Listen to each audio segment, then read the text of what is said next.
All right, we're going to get started. Hello, everyone. My name is Will Jones. I'm the race and culture reporter for ABC7. It is my pleasure to be with you this afternoon for the 56th Annual International Convention for the Rainbow Push Coalition. Give it up for the Rainbow Push Coalition. And give it up for Reverend Jesse Jackson.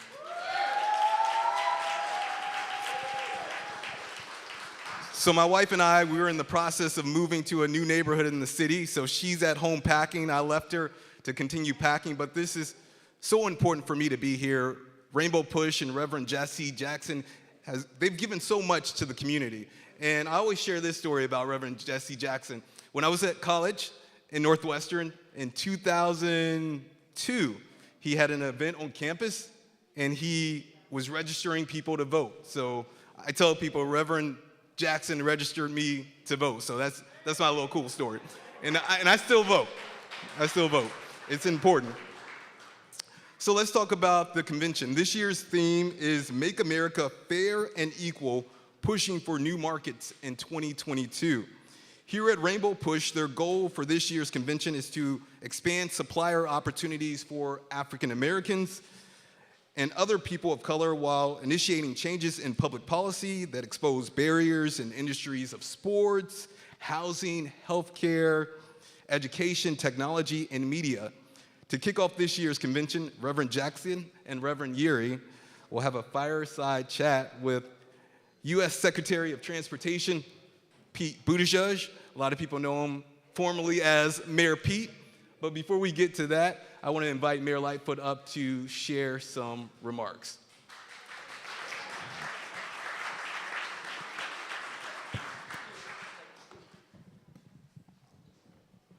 I appreciate you making the adjustment. I got you. Thanks so much. Great to see you again. All right, good afternoon, everyone. It's always great to be here at Operation Push. This is really the heart and soul of equity for Black and Brown and communities and minority communities across our country.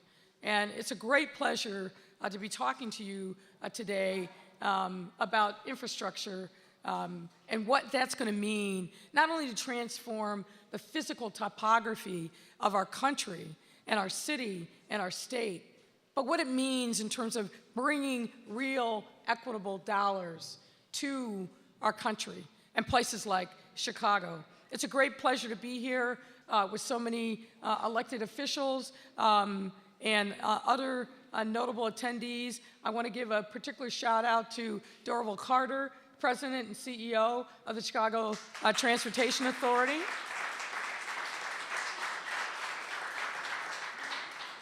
And I'm the warm-up act for Reverend Jackson and Secretary Buttigieg.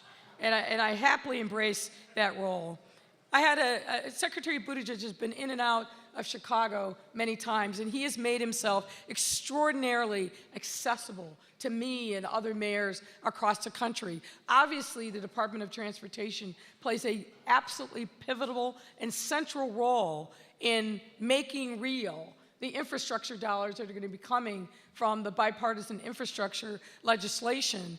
But it's so critical that we have a secretary like him who understands cities, having been a mayor himself.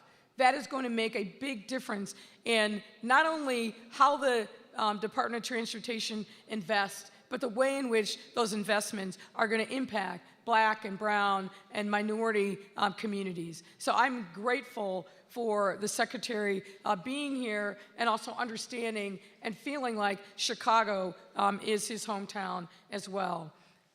Coming, of course, to the stage is our beloved and honorable Reverend Jesse Jackson, Sr.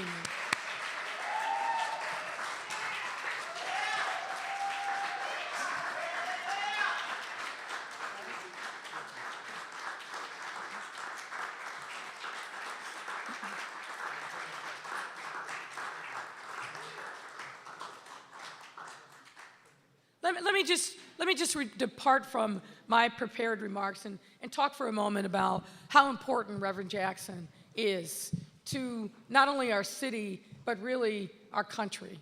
Reverend Jackson, it goes without saying, is an icon, a hero, a warrior, a champion for everything around equity and inclusion and social justice.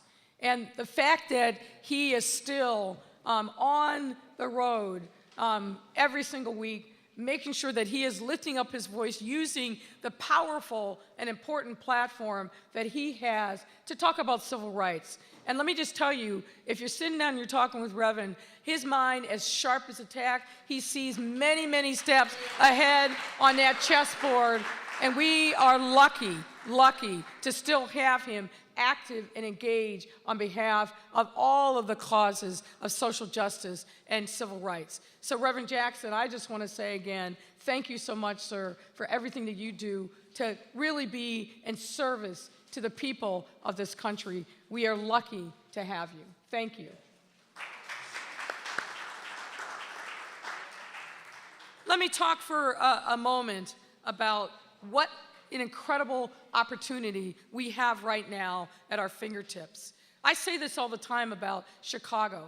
We got the second largest allocation of ARP money of any city in the country, second only to New York.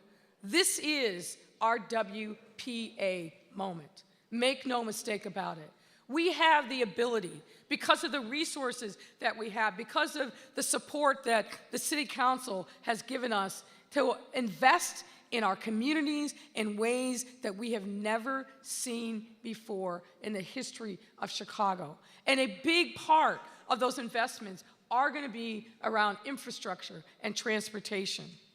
So we're using the bipartisan infrastructure law coupled with our own historic investments from the ARP and our social impact bond to invest in the lives and livelihoods of our residents and foster thriving communities. Specifically, the infrastructure dollars are part of a $2.5 billion Chicago Recovery Plan investment strategy to catalyze a sustainable and equitable economic recovery. I don't think you all heard me.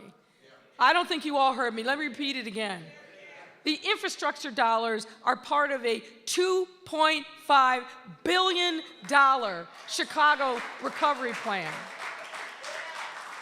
Yes, that's billion with a B, folks, where we are going to make sure that we invest in the disinvested, that we right historic wrongs, where we haven't seen the kind of investment that is absolutely necessary to make sure that our communities are vibrant and thrive. Our Commissioner of the Department of Planning talks about a 15-minute walkable community. What does that mean, folks? That means in communities on the south side, on the west side, on the southeast side, on the southwest side, areas of our city that haven't seen meaningful investment in at least a generation, that all the amenities that folks on the north side take for granted, that those amenities are going to be happening in our communities.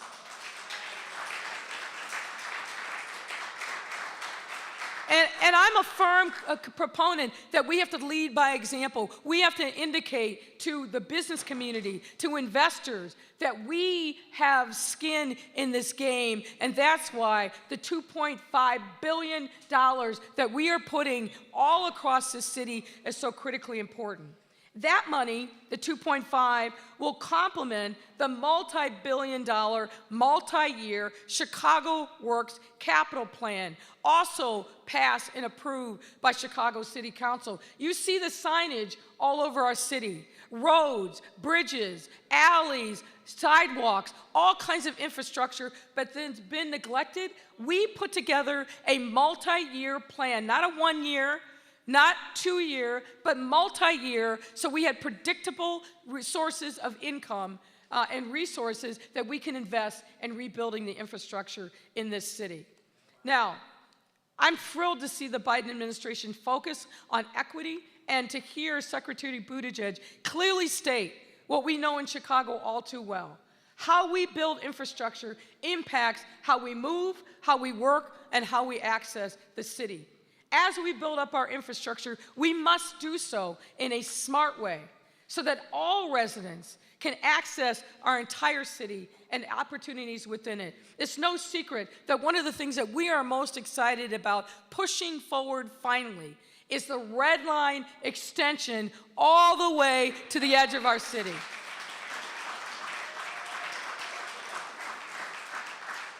I was down in Roseland and Alcott Gardens earlier today. Those communities desperately need the support that the Red Line extension will bring to them. They need to feel like they are not disconnected from our city of Chicago, that they have a way to get to jobs, to get to shopping, and other things, again, that we take for granted, but that community has been cut off for way too long. We will get this done. We will transform the far south side, and the rest of our city will be the better for it. So as my time runs down, let me say this. We are building a more resilient Chicago that reimagines and restores our shoreways, our waterways, our trails, and our community-led green improvements. Because we've got to do this not only with equity, but in a way that enhances the work that's already being done on the ground by so many all across our city. One lesson we hopefully have learned from COVID, and there are many, nothing for the community without the community. We've got to be deep in engagement and involvement and making sure that we understand the unique circumstances, the challenges, but also the opportunities that exist in every community across our city. And I promise you, the investments that we're making have been done with the community's voice in mind and will continue to be done with the community's voice in mind. Equity and inclusion are just words if we don't live our values. And as a person of faith, what does James 2 tell us? Faith without works is dead. So when we think about the works that we are going to engage in over the course of these next few years, we've got to show concrete, tangible steps and efforts to really transform the lives of communities based upon what the community has articulated to us are their needs. So with God's grace and your help, we are moving forward. We are moving forward to build a better, fairer, and more equitable Chicago. Thank you very much for your time.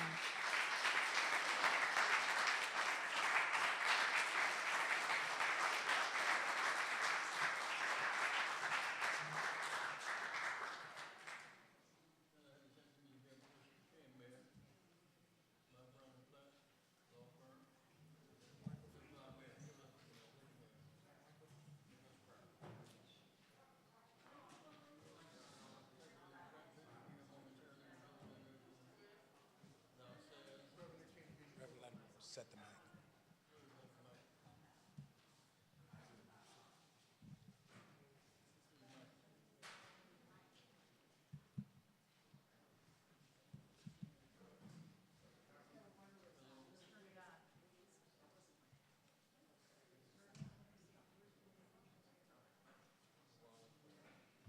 I think some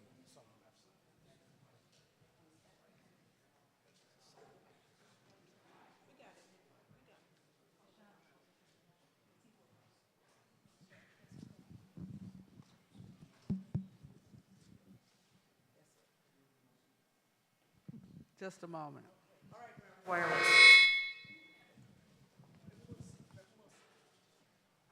Welcome everybody to our national convention.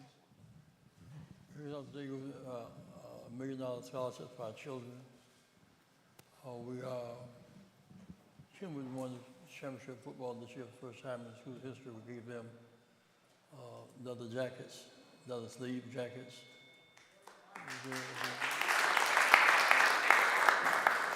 We've done anything for Chicago Sky as well, I might add. If you've not seen the Sky, basketball, don't miss it. So, on tomorrow, we're having a major Father-Son's Day event in Push, maybe in the streets if the crowd is big enough, dealing with the issue of crime and violence. We must take our community back. Police need cooperation. When you don't tell on somebody who killed somebody who has a gun, you are accomplice to the fact, to the murder.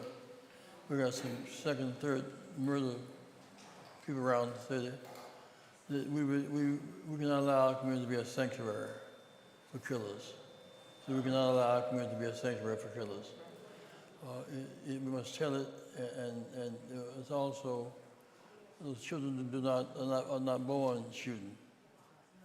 They're bred into shooting. That's why this guy that's running for governor, with his foolishness, he'll lock up the problem. We can't lock this up. We have to lift this up. Strong minds break strong chains. Strong minds break strong chains. On Monday, we're having a session, athletics, Monday morning, around 1 of us dealing with the voter suppression. It looks like in Arkansas, for 30 miles, you have to go to vote. We won precinct 19-2, 18-3, 120 down to 90. And they was running for Congress in Arkansas, and centerpiece.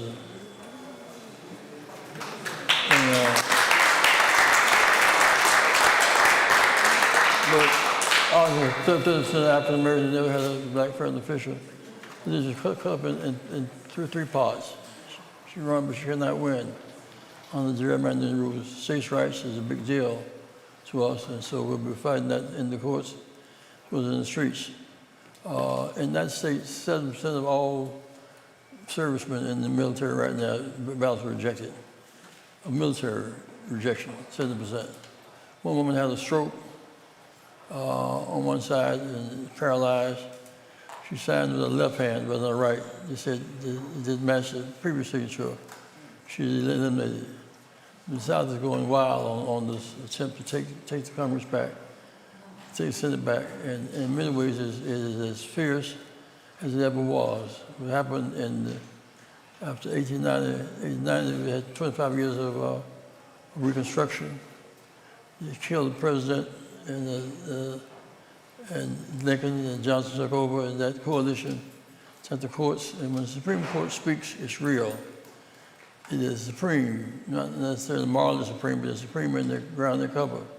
We have a right-wing court that's dangerous to us all, a real threat to us. And I challenge you to, in the South, had not States a good job she did in Georgia organizing, we'd have a right-wing Senate now. See, vote really does matter. And I urge you to be a part of the Southern Crusade, because we can win Mississippi.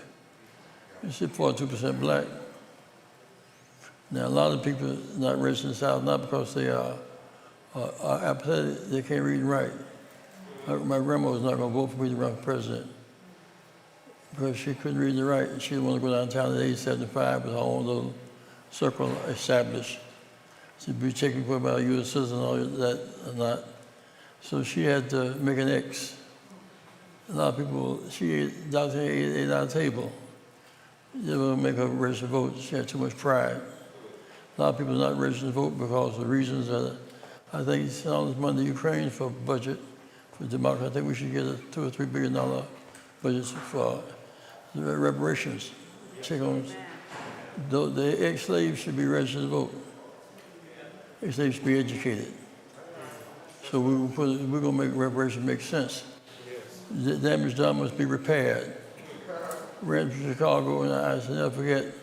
The king came into 6,000 people in Soldier Field, big rally.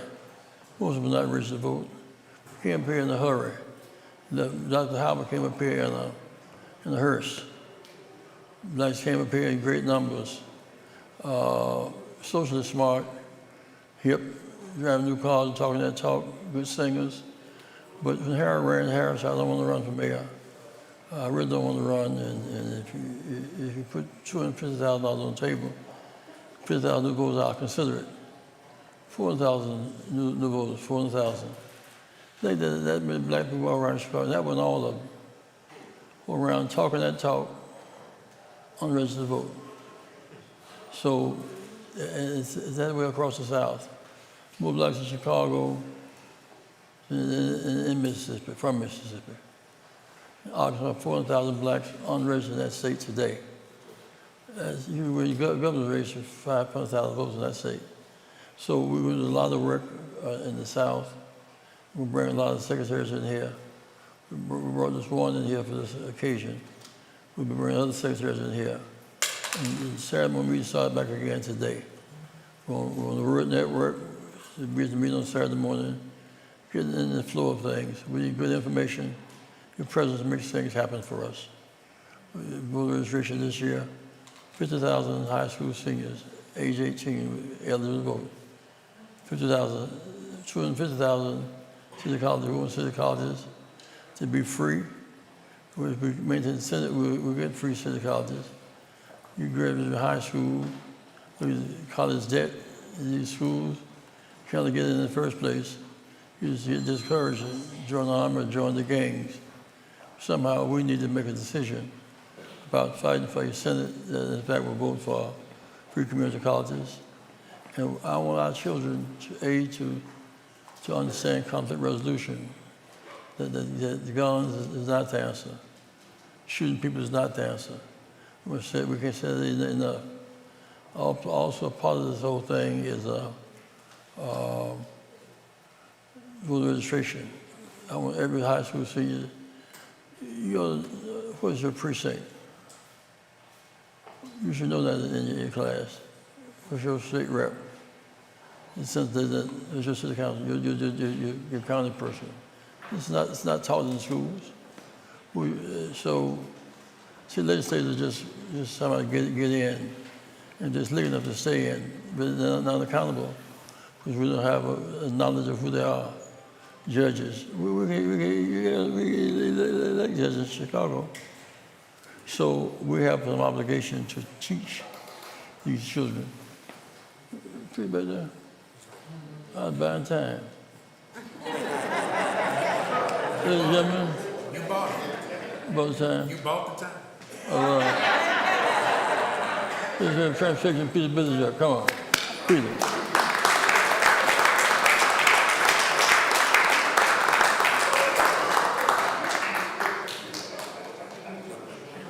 South Bend's finest.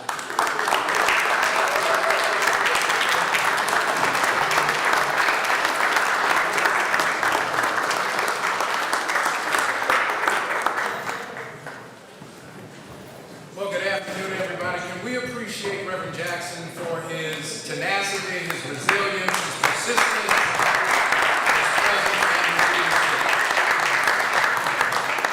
I'm Todd Geary. I have the privilege of working with Reverend Jackson and an amazing team of folks here at the Rainbow Push Coalition in doing the work of advancing civil rights and social justice. This afternoon, I'll be assisting Reverend Jackson in this conversation with the 19th Secretary of Transportation, Pete Buttigieg. He is a son of immigrants. He's a former city mayor. He's a former member of the armed forces. He served the country valiantly. And he is leading probably one of the most critical implementations of policy that we have seen in well over a generation in the United States. This is an important conversation. We're grateful that he and his team have taken time to meet us here in Chicago. We're grateful to have our mayor here to join us in this dialogue. And so for the next few moments, we want to talk about the Department of Transportation broadly. A lot of us don't know what the Department of Transportation does and how many agencies fit within it, but we're grateful to have him here. Can we appreciate Secretary Pete Buttigieg?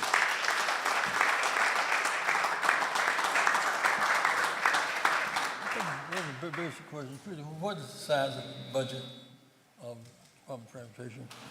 So this year it'll be $142 billion. And the bill, well, before I do math, actually, I should just first start by saying what an honor it is to be here. I am conscious of being in the presence of a moral giant, Reverend, whenever I'm with you. And it is just the deepest honor to be in your company. And to be with you, who, knowing you contributed quite a bit to the Department of Transportation in your time with FAA, to be with the mayor and so many leaders is just a great honor and a privilege. But to come to your question, Reverend, this infrastructure law represents $1.2 trillion of investment over 5 years. About half of that is in transportation. The other half is things like water improvements, getting the lead out of the pipes, bringing the internet to every home, affordably, school buses and other measures. But our piece That's just over $600 billion, and we are hard at work getting that money out the door and getting it into communities where it can do some good. Is O'Hare on the agenda in the Red Line in Chicago? We had a great visit to the Red Line in Chicago. I like you're getting right to the local business. That is definitely high on the radar. We had a very compelling visit. President Carter is here from the CTA. I was able to see for myself, and I know what a difference that could make to so many households and so many livelihoods on the South Side. Tom, very good question. My concern now is that the price of gas, of course, is rising. People be catching elevators for the first time now in a long time, riding to the buses, as well as they should. Now, we must be included in more than just riding. But the affirmative action proposal on the book, we've enforced, what capacity do you have to enforce the affirmative action, the inclusion mechanisms? So we have a set of authorities when it comes to making sure that the investments are equitable. And let me quickly talk about it in two ways. First, what the investments actually are, who they help, who they might hurt if they're not done in the right way. We know the history in this country of a highway being built right through a black neighborhood, or a railway becoming the unofficial dividing line. But that's why we have that phrase in our language, the wrong side of the tracks, right? Transportation infrastructure can connect, but it can divide. In order to make sure that does not happen, Title VI of the Civil Rights Act gives us a lot of authorities, which we are committed to using. It may not surprise you to hear that there was less enthusiasm under the previous administration for using the powers and the authorities of the Civil Rights Act. I can promise you and assure you in this department, led by the way, our director of the Department of Office of Civil Rights, Irene Marion, my colleague, we are making the absolute most of those authorities. So that's in terms of the projects and how they work, the effect they have on neighborhoods and on cities. But also, Reverend, I know that when you speak about these expectations for equity, that goes to the business side too, making sure that businesses owned by those who have been systematically excluded are getting a chance to succeed with these contracts, that workers who have been left out of infrastructure development and the wealth creation that comes with that get their chance. So we have worked out goals both for the direct procurement that we do, where we have increased the goals that we have for working with the small, what are called the SDBs, the small disadvantaged businesses.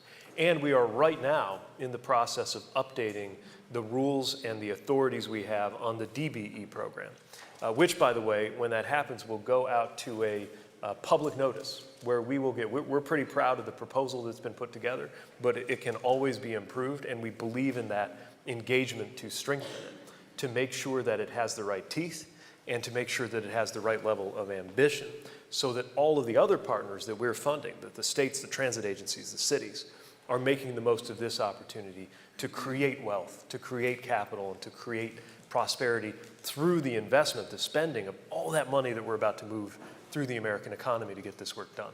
Well, we must be part of it. One thing, Todd, coming in, is that this is right here.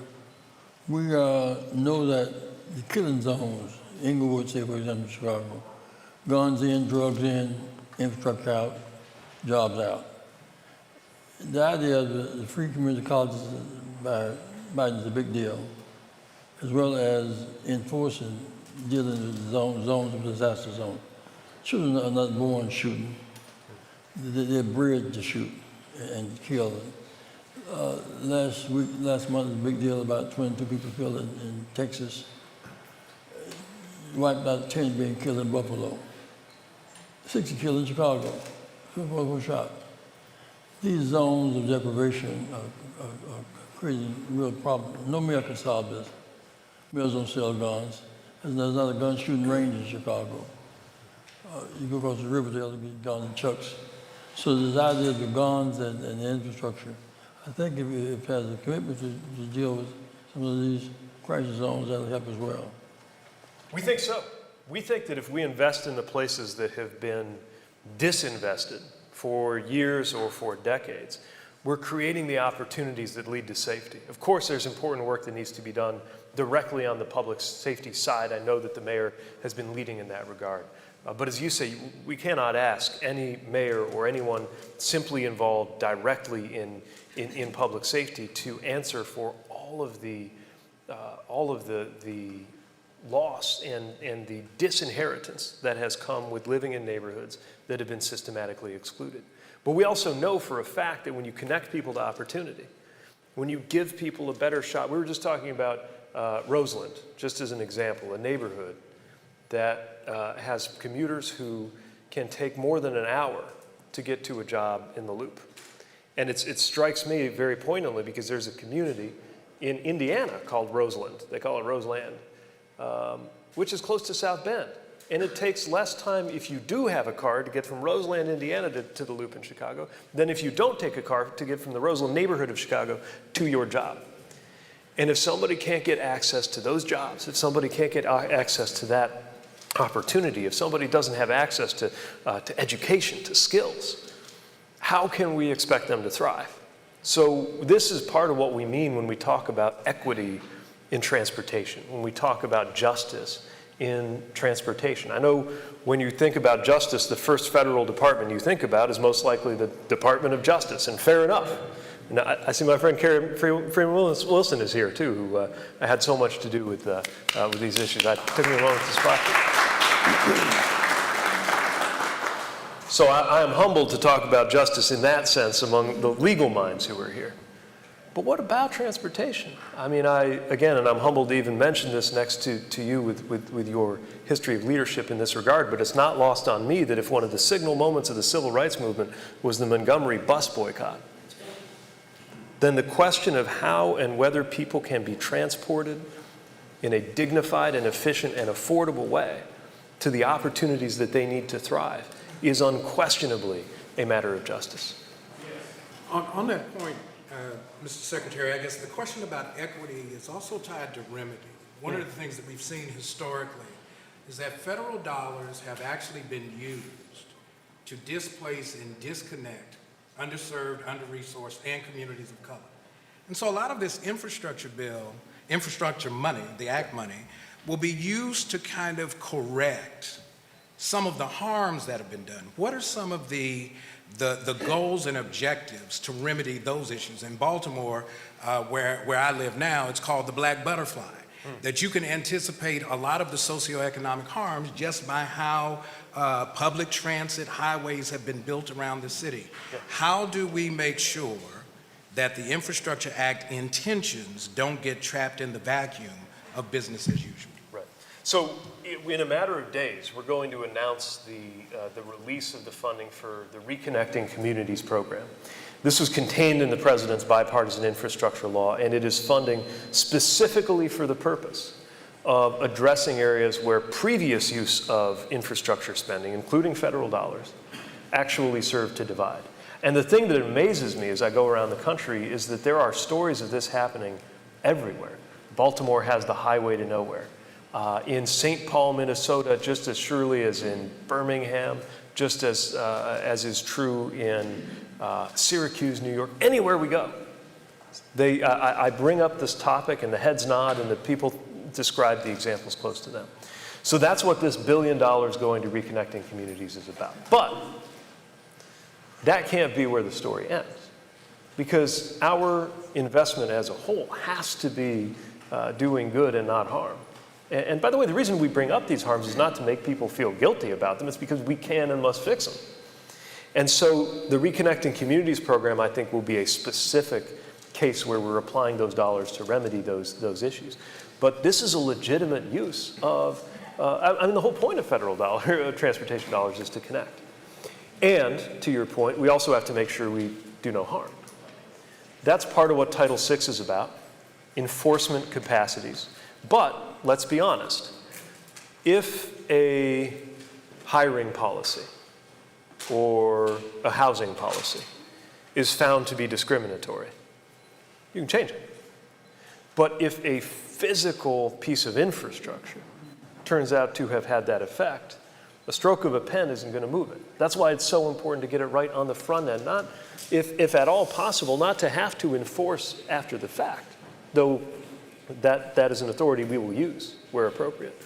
But to shape it in the beginning, and that's one of the most important things I want to share while I'm here today, is the role of the community in shaping these decisions up front. How can the community get involved? What role can they play in helping to ensure the outcomes are equitable? So this is very important to communicate. For every dollar that we spend directly, that I sit, and I don't sit in a room doing it alone, obviously, but that the authorities in my office go into directly procuring, there are many more dollars that are actually going out to the states, going out to the cities, and county organizations and transit authorities, who are actually deciding what the plans and the programs ought to be, what the uses of the dollars ought to be. So often, the most relevant decisions for a dollar coming out of my building are actually going to be made in a city hall, are going to be discussed at a community meeting or a state proceeding. And one of the reasons I'm especially glad that there are a lot of young people here is to communicate the awareness of the access you have to those processes. So I testify in Congress from time to time. For better and for worse, I find myself in front of Congress. And to testify in Congress, you need to be invited. But I'll tell you, when I was mayor in Indiana, to speak in front of the city council, you just had to show up. You just had to show up. And there are a lot more processes like that than there are congressional hearings. And so I want to make sure the empowerment is felt of what comes of organizing at the local level to participate. And we'll do everything we can to foster and encourage that from our position in Washington. How are zones of infrastructure identified? We keep saying red line because Charlotte is moving outward. Southern suburbs are moving outward. So if you get right there, it stops at 85th Street, red line, 87th Street. All your garden takes us into another, the whole people can get to the city. You can get here to Coast Park in 20 minutes if it's put together right. Or maybe on an all-day journey. How do you identify those zones? That's right. So it begins by recognizing where the needs are. There are, just as there are food deserts, and a lot of good work has been done on the subject of food deserts, the inability to get healthy food, there are transit deserts. And we need to identify those, and we're doing that work. One initiative that we have in the administration, Justice 40, is about specifically making sure at least 40% of the clean transportation and energy investments that we do go to underserved and overburdened communities. And so we're actually developing very rigorous definitions of what that looks like. And it's all there, and I mean, the math is there. You can see where investments have gone and where they have not, and you can see the consequences of that. So we're going to be paying attention to the places where the dollars can do the most good. But even here, I would say a lot of this is also playing out at the local level and at the state level. So we will have our designations, our definitions of overburdened and underserved communities and our processes for guiding dollars in that direction. But when a city is deciding where there needs to be more attention, when a state is deciding where there needs to be more attention, even the dollars coming from Washington go to better use when those local processes work. And that, again, is where the engagement of the community matters so much. Reverend's in deep thought, I can tell. The question of how do folks get connected with the opportunities, too often with the implementation of public dollars, by the time communities that are most disaffected find out how to connect, the money's already committed. And so one of the concerns, if we were to poll the room, would be $1.2 trillion is likely to make somebody rich. It's just not going to look like folks in the communities where we live and serve. Yes. And even with the good intentions of mayors like Mayor Lightfoot and trying to do that, there's some suspicion there. Yeah. So folks want to know, how do they get connected? I understand there might be some state distinctions because of the way the dollars are going to be deployed.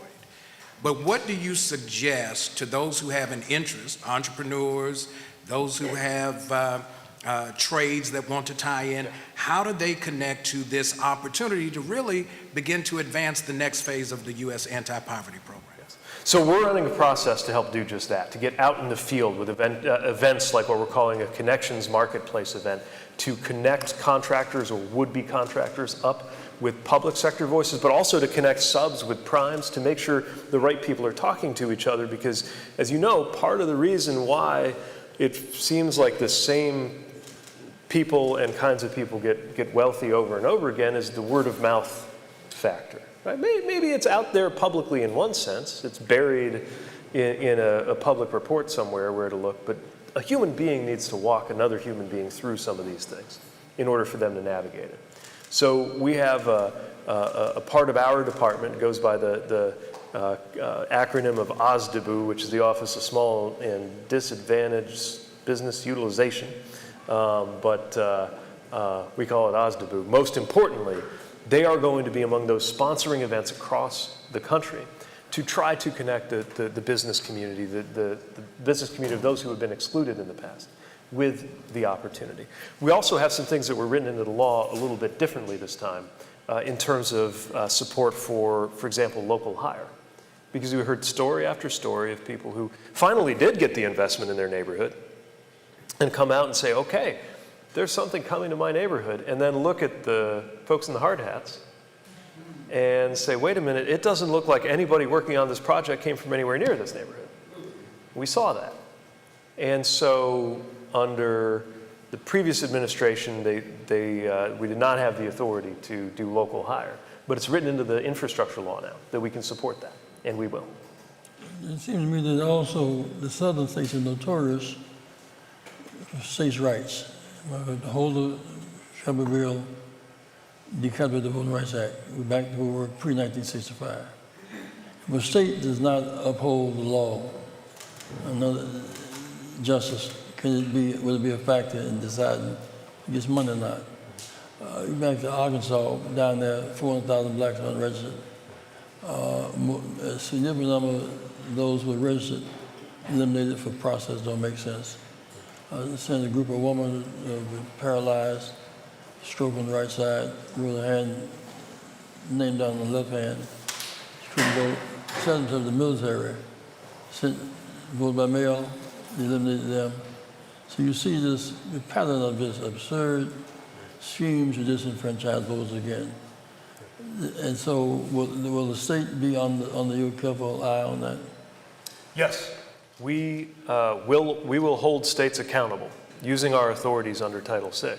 And when there is an issue, that should be brought to us. That should be brought to the team that Irene and her colleagues run, because it is imperative. I mean, we've seen what's going on with voting rights and the unconscionable things that you've discussed in our side of the house with regard to transportation. We need to make sure that the rights of communities are not trampled. Now again, our strong, strong preference is to get it right in the first place, rather than to have to take an enforcement action. But if an enforcement action is warranted, we will be there to do that.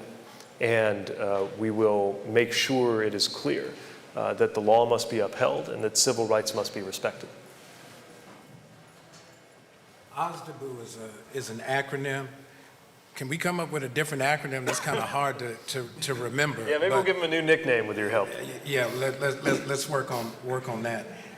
I guess the other piece is we look at the $1.2 trillion Infrastructure Act as if it is the totality of available dollars. Can you talk a bit about the annual appropriation through the department? What dollars help to then leverage the $1.2 trillion to help us get to scale, so that we don't end up fighting over just a piece instead of creating a sustainable relationship over time that allows us to really kind of tackle some of these questions. Can you talk a bit about the budget? Right, so $1 trillion obviously is a huge amount of money, but that's not all there is to the story. And frankly, if it were, it wouldn't be enough to tell the whole story. So with regard to transportation, in addition to those federal dollars that have been authorized that'll carry us through the next 5 years, subject sometimes to appropriation, which means we got to keep talking with Congress about what we need. But in addition, that gets fused with state dollars, with local dollars that come into this match, with the fare dollars that CTA gets at the fare box, and in some cases with private dollars. And let's recognize that a good outcome, and the mayor and I were just talking about this earlier, a good outcome of a DBE program to make sure that public dollars are going to overburdened and underserved businesses also unlocks their opportunity to succeed and compete and win in the private sector, where so much of the money is. That's one of the ways we should mark whether this effort is successful. So we're going to be watching the effects of this investment, not only for what it itself can buy, which is an awful lot, but for what it can unlock from the other sources of dollars that are out there.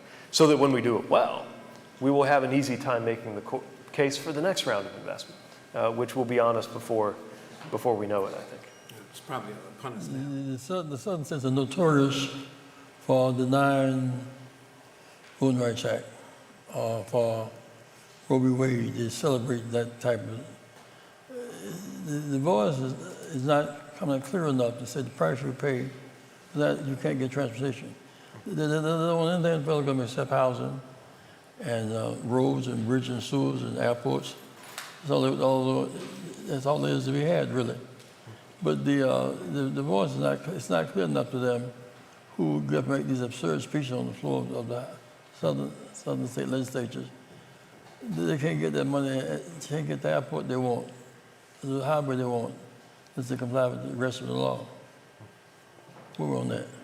Well, part of that, again, is the reason why it's so important to have those enforcement powers and to make sure that we have enough resources and enough staff in the Civil Rights Office that's enforcing Title VI.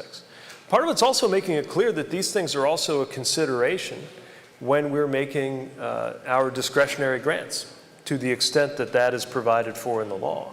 We want to know, when you're applying for federal dollars, did you think about access? Did you think about equity? We had one case where in LA there was an opportunity to create safer streets in a historically dispossessed neighborhood, mostly a community of color. They didn't think we would be a good place to look, and then we made clear that we were paying attention to these things. And they made an application, and the application was so good that they earned $18 million of funding that we are sending out there to help improve safety in those neighborhoods.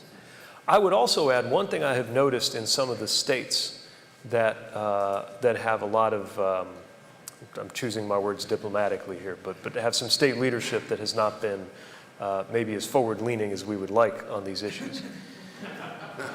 I'm looking at some of my fellow Hoosiers. Not forward-leaning, leaning back. But often the cities are. And so the other thing I would mention is that we have the ability to engage directly with communities. And it's even the case in the law that has been passed that on some of the major pieces of funding, for example, electric vehicle charging, which is a big business opportunity as well. $7.5 billion to put these chargers in across the country in the next 5 years. If for some reason a state refuses to put forward a plan for how to make use of those dollars, you know, in the past, when that would happen, the dollars would go right back to Washington, and the residents of that state would effectively be punished for the choices of their leaders. This time around, the rule says, well, then it'll just go to the communities, which I think will actually have a pretty healthy effect on the states.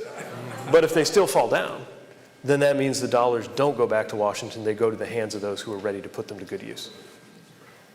Well, how will this charter black colleges benefit from this? Black colleges benefit from this? The HBCU impact? Yes. So part of our, and I would encourage everybody to have a look. Soon we'll be posting our equity plan. We have an equity action plan now, and we'll be putting out our DEIA plan as well. Is a lot of intention about working with HBCUs. Because there's so much potential in our HBCUs to help us deliver. It's not just because it's the right thing to do from an equity perspective. It's because in order for us to deliver this investment, in order for us to make the biggest investment in highways since the interstate highway system was created, in order for us to add the most to our train system since Amtrak was set up in the first place, it will in fact test the productivity of the American people. It will test our ability to find raw materials. It will test our workforce. And at a moment where our workforce is being tested, that means if any talent is left on the table, if any talent is wasted, we're not going to succeed.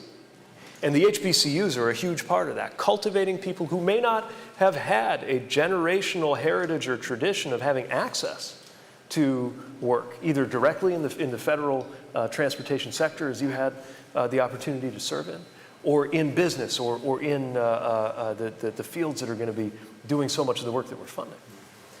And so we need to build up that pipeline of talent, and the HBCUs have it. That's number one. Number two, the HBCUs do a lot of research. I was just at Morgan State University, just one example, in Baltimore, where you are, where we have partnerships. We're funding some of the things that they are doing with robotics, with simulations, are going to be part of how we move transportation into the future. And so we are looking at how we can continue to fund, directly fund with federal dollars, good research happening at HBCUs. That's the second thing. The third thing I want to mention is the alumni networks of the HBCUs, where a lot of, for example, the DBE leaders, who may or may not officially be DBEs, but who are the kinds of business leaders and who are creating opportunities for the kinds of employees and workers who are going to be that next generation, that's where they actually are, right? There might be more leaders on the roster of that alumni list of an HBCU than I have access to. And so we need to use that engagement to find them. So whether we're talking about recruiting and talent development, whether we're talking about research, or whether we're talking about the broader business community we're plugging into, I'm a big believer that the right HBCU partnerships are going to be essential to delivering this infrastructure investment. What about procurement? See, it's one thing to have X number of blacks and Latinos jobs and all that, but the infrastructure, the biggest discussion was last year about black coaches. They're procured like other products are procured. But the infrastructure, a cleaners here, who got our award on Monday night, Mr. Caldwell at Telluride Clothes Cleaners, got the contract to wash the White Sox uniforms. So good that he cleaned the uniforms of the visiting team as well. Infrastructure stuff, the procurement stuff is not just on everybody's list. It's a big deal, sir. That's right. So a couple of things we're trying to do. First of all, I'm just trying to get more visibility, more data, because we need to see where the dollars are going and how the procurement does or does not lead to opportunity. My colleagues hear me saying aloud often, there's that big board that'll show me the location and position of every aircraft in the national airspace. But we actually don't have that in terms of where every dollar is headed. So we need to make sure we get the data. We need to, and one thing I have been doing is engaging the prime contractors on what they're doing with subcontractors and trying to build the capacity for subcontractors to themselves become prime contractors and get into these procurement opportunities. A lot of it is working with the cities and with the states that do, to be honest, more of the direct procurement than we do. But for ours, we're taking our goals and we're increasing them, as the President has asked us to do across every agency of the federal government, and I think we can hit those high marks. Real quick, because we want to honor your time and your commitment. Top three things that we should be focused on as next steps, both in terms of the Infrastructure Act, but also the broader programming that flows through the U.S. Department of Transportation. What would be your marching orders for us to be able to help you deliver on the things that we need you to deliver on? Great. Hard to pick just three, but okay, first of all, watch these opportunities that are coming out, because there are 45 new programs just in my department just from this bill. And the existing ones have grown enormously by hundreds of millions of dollars, to take just the RAISE program, just to take one example, which means every few days we're announcing something. So watch those announcements as we're talking about the funding that's being made available, so that your business partners and regional partners and public sector partners can arrange their efforts to take advantage of those investments. That's number one. Number two, work with us on identifying where those opportunities are to make investments that are going to make a difference.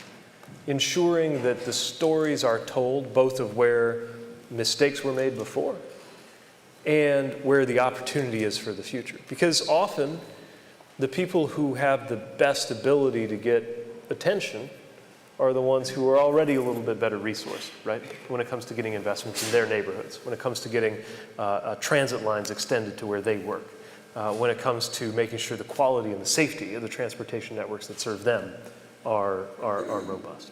And then the third thing, and I can't emphasize this enough, is go local.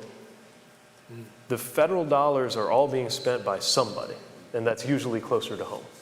And so whether that's identifying a problem, maybe even a violation that needs to be brought to the attention of our civil rights folks, or identifying a solution and making sure that those voices are heard, the mobilizing and the organizing that equips people and trains people to go into those spaces and advocate for their neighborhoods and their communities and their workers, that's going to have enormous power. And you multiply that out across the different communities, by the way, where the Rainbow Push Coalition, for example, has presence on the ground. That will be an incredibly powerful thing. And I think that will help to drive the success of this effort. Brother Peter, on this note, thank you for being here with us today and for sharing as you are.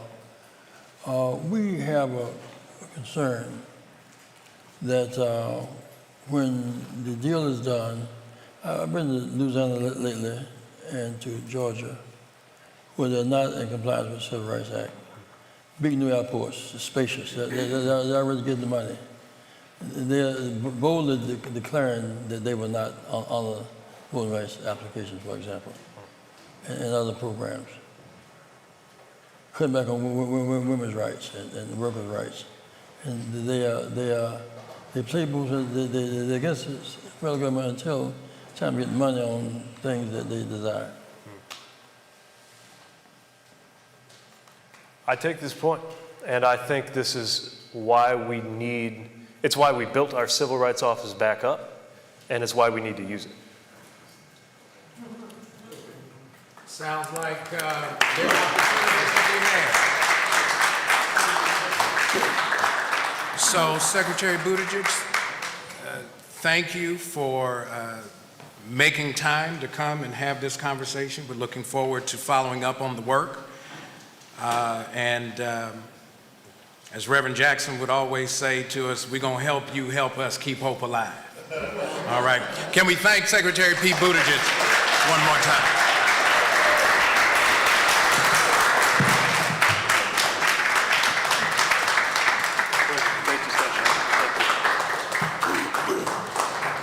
Thanks, Mark. Honored to be with you. Don't forget, tomorrow, my friends, at 2 o'clock we gather here tomorrow for Men's Day ceremony, Father's Day, as well as Juneteenth. It's a very big day. I want you men to come and bring your boys, your girls, make a big statement here. Tomorrow night we do at fellowship, we do a gospel affair. You'll be hearing more about this, but follow us online. Can we pray before we leave here? Shall we pray?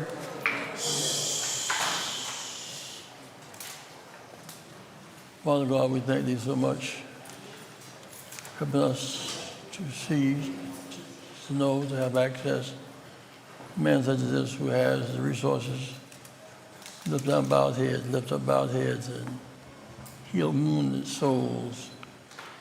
Move people from poverty to prosperity by signing his signature. Thank you for the power that invested in the good man who is righteous in his undertaking. Think about our government today under the leadership of Joe Biden. Those in Georgia who dared break the mold, Southern oppression, give us a running chance at yet another Make America, make it ought to be. Bless individuals and collectively, bless our several families. We're name calling and we are so mean to one another. With a sense of solace, a sense of joy. We know it's tough, we lose sometime, but yeah, we trust you. We trust you because you are our God. Nothing's too hard for you. As we ask Secretary to move on these projects, nothing's too hard for you. That's our assurance. Amen. Amen. Thank you.